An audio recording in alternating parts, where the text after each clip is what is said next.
Illinois farmers have a lot on their plate. There are so many different pieces to things we have to be keeping up with, and things are changing. I look just in the short few years that I've been working with Midwest Grass, and some major changes have happened for us in this last farm bill, how much funding was there and the programs that guys are eligible for. The crop insurance rules changed just a few years ago so that we can now have cover crops growing during the same period of time that the cash crop is. In the past, we had to terminate them prior to cash crop emergence.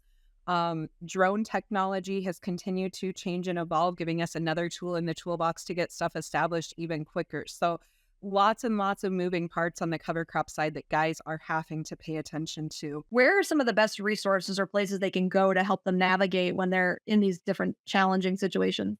A lot of the soil water conservation districts have some really good personnel and staff uh, that can really help to help manage some of that. There's also almost in every county, there's somebody that's playing around with cover crops or using cover crops. So, um, reach out to other people that are doing it already. I say doing it like it's a drug, but it kind of becomes like that. Just because your neighbor's doing it one way doesn't mean you have to do it the same way. Too often, I think we look at what someone else is doing, or we read an article and we think that's the only way to do it. And instead, there are so many options out here.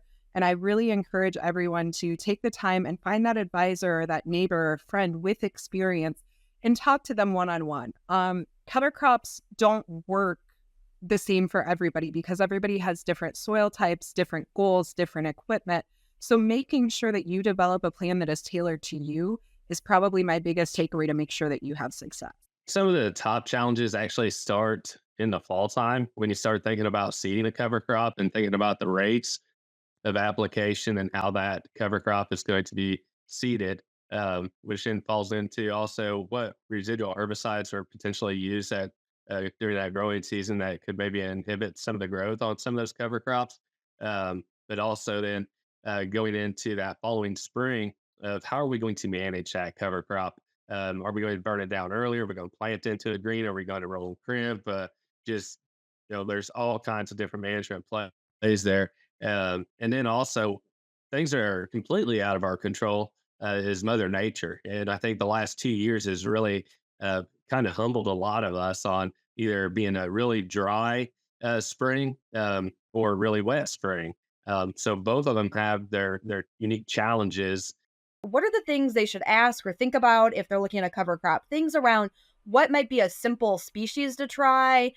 What is it, a certified seed versus a bin run? I mean, what really matters? What should a farmer, if they're thinking about dipping their toe in, what should they ask? Absolutely. So we usually start with asking them a few questions. And the first question I always ask them is why? Why do you want to do a cover crop? What's your goal? Not every cover crop out there can provide the same benefits. So if you're after fixing nitrogen, cereal rye is not what we use. But if you're after weed suppression and erosion control, it's a great option. So we start with the why, and then we follow up with what tools in the toolbox do you have? Meaning, what do you have for equipment either to get it established or to get it terminated? Making sure that we have tools to manage it so that we don't have a negative impact on the cash crop is very important. I mean, there's an opportunity for replant in every system. We just try to minimize that as much as possible by understanding what that soil is telling us. And like I said before, you can go in there and smear that seed in the ground with a no-till system or whatever when it's a little too wet, and you'll see those effects throughout the whole growing season. You'll start inhibiting yield right there off the start. So we want to make sure that the soil's condition is right and have our crop start off right.